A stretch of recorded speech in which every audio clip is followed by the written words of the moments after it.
Zurich lay quiet beneath the gauze of early snow, its precision-cut skyline casting sharp reflections in the Limmat River. Somewhere above the mirrored surface and below layers of reinforced stone, steel, and silent vaults rested the most impenetrable bank in Europe, Bankier Helvetia. For 70 years, it had stood untouched, inviolable, its secrets buried deeper than any client's conscience. 12 years ago, Elias Voss designed a vault system that made it legend. Now he was coming back to break it. Elias moved through the shadows of a shuttered rail terminal on the city's edge. Once, his name echoed in cybersecurity circles, whispers of a genius who built unbreakable systems and then vanished after a fatal crash in Prague. The world had declared him dead. Elias had simply agreed. He wore no trace of his past. Gray wool coat, narrow-framed glasses, a face drawn into permanent anonymity. His mind, however, retained the architectural lattice of Bankier Helvetia in perfect, maddening clarity. The envelope had arrived 2 weeks prior, slipped beneath the rusted door of his Alpine cabin. No return address, no fingerprints. Just a name, Helvetia, and a flash drive. What he saw changed everything. The system he built had been altered, firewalls replaced, blind spots removed, a subroutine inserted, a digital siphon bleeding encrypted accounts into a shadow registry. Someone had hijacked his creation, weaponized it to launder fortunes and erase identities. Worse, he recognized a signature embedded in the code, not his own, but one model from his original framework. Sloppy, greedy, a bastardization of genius. He hadn't designed the perfect vault. He had built a cage, one they now use to trap in silence. In a nondescript cafe on the outskirts of Lucerne, Elias watched the footage again. Names scrolled past. Politicians, arms dealers, corporate ghosts. Bank officials swore by Helvetia's sanctity. But buried in that flash drive was proof of the opposite. This wasn't theft. It was erasure. He finished his coffee and placed the drive in the fire behind him. No backups. He didn't need one. The code was etched into memory. The blueprints, his blueprints, were as familiar as the veins in his hand. Elias knew he couldn't do it alone. He'd need specialists, discreet, disciplined, with reasons to say yes. Not for greed, but for something sharper. Revenge, exposure, balance. The right people would come if he asked the right way. But not yet.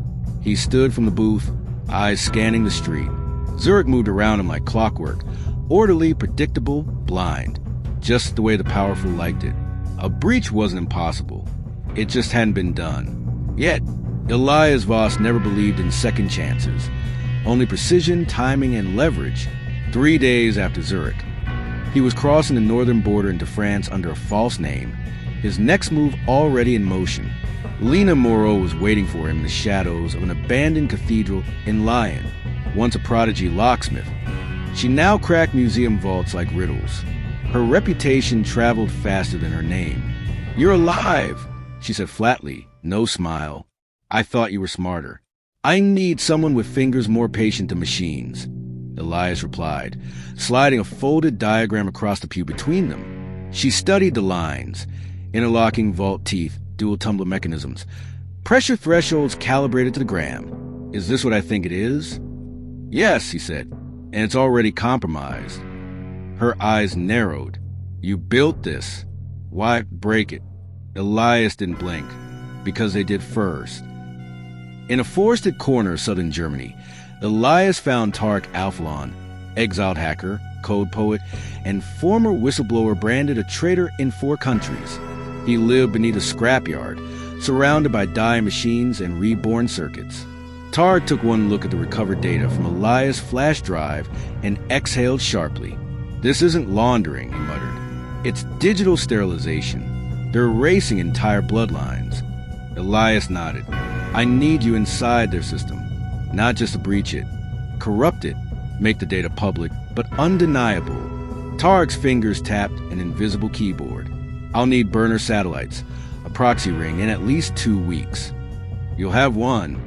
The final piece was Ivy Kramer, alias Unknown, a specter in digital identity markets.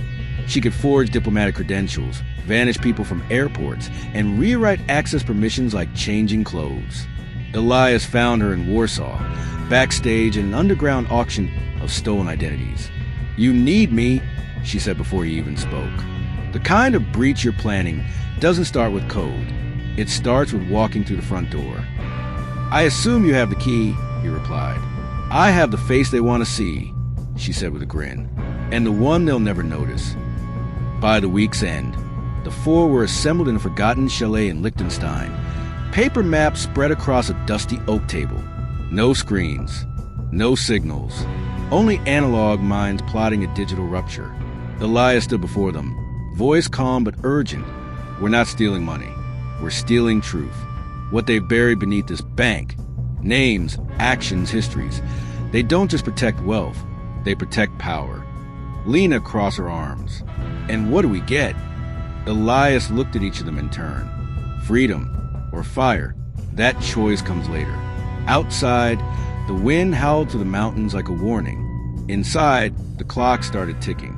Snow fell in rigid flakes as Zurich celebrated its founding day, the city pulsing with parades and processions. Inside Bontier Helvetia, however, silence reigned, its skeleton crew replaced by automated protocols and trusted AI. At precisely 2:16 a.m., the breach began. Ivy Kramer led the entry, clad in the uniform of a late-shift compliance auditor, credentials scrubbed into the system by her own hand the day before.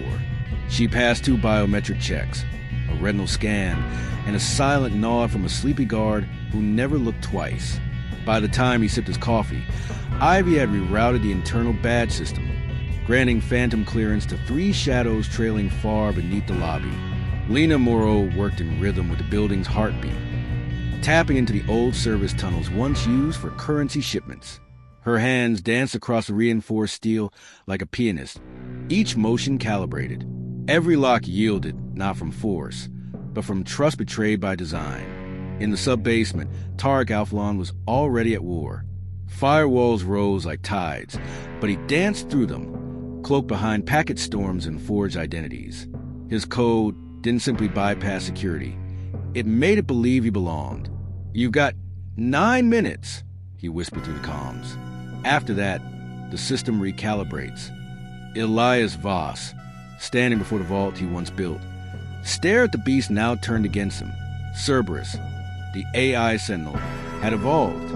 Its pattern recognition had grown teeth. No override, no backdoor.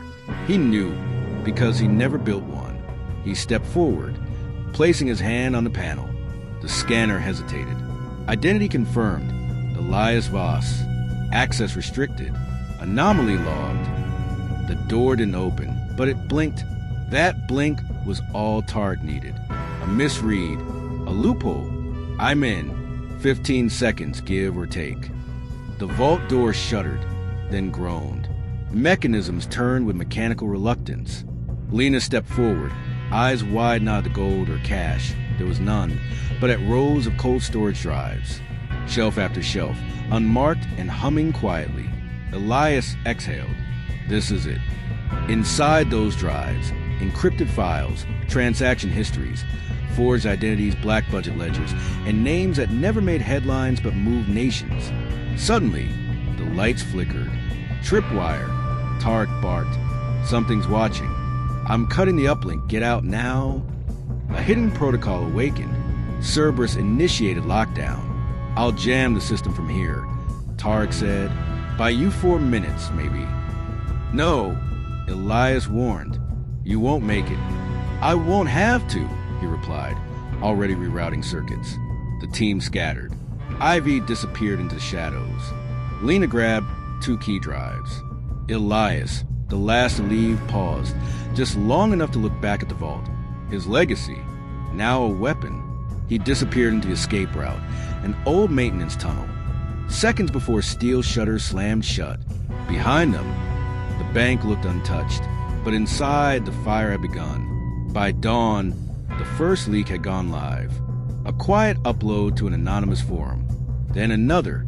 Within hours, the files spread like wildfire, duplicated, downloaded, dissected. Names appeared alongside numbers. Oligarchs, executives, elected officials. Offshore empires surfaced. Shell companies evaporated. And in the heart of Zurich, Bonsier Helvetia remained eerily silent.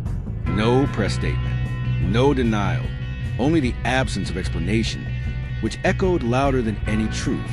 Elias Voss watched it unfold from a narrow apartment above a shuttered bookstore in Milan. The drives were gone, scattered across nodes and mirrored servers. He hadn't needed to explain what they contained. He simply let the world see. His reflection in the darkened window looked older, smaller, but in the silence, he felt something unfamiliar. Not triumph, not peace, just clarity. Lena Moreau had vanished by the time authorities arrived at the bank. Her trail ended somewhere near the Austrian border, a surveillance camera catching the faint outline of a woman disappearing into the snow with a duffel bag and a long coat. The footage went missing shortly after. Rumors whispered she traded the drives for freedom. Others said she mailed them to human rights tribunals. None of it mattered. Lena had always known how to slip the lock. Ivy Kramer changed her identity by noon. Her last known login was traced to a secure server inside a Panamanian law firm's network. It auto-deleted seconds later. Some believe she now works behind the scenes, fabricating new lives for whistleblowers and political refugees. Others believe she no longer exists at all. Ivy would have smiled at both stories. Tarek Alphalon never made it out. Security footage showed nothing, just flickering lights and a short power surge that cut the cameras for exactly 43 seconds. When the system rebooted, the server room was scorched, circuitry fused, drives reduced to ash. Yet the data was already gone, uploaded mid-fire. Tarek's final line of code, embedded in a recursive algorithm, left one final message. Truth can't be firewalled. The world recoiled. Protests ignited in cities once thought immune. Accounts were frozen. Officials resigned. Laws were questioned, then quietly rewritten. But Elias knew the system would survive. Too much money. Too many ghosts. Still, something had shifted. The illusion of safety. Broken. He scribbled a note in a worn notebook before leaving the apartment. The breach was never about stealing. It was about showing what could no longer be hidden. Outside, the city moved on, horns blaring, streets bustling, no different than the day before. But above them, somewhere in the shadows, Elias walked alone through a crowd. No headlines bore his name. No cameras would ever catch his face. But his silence had just made the loudest sound in the world.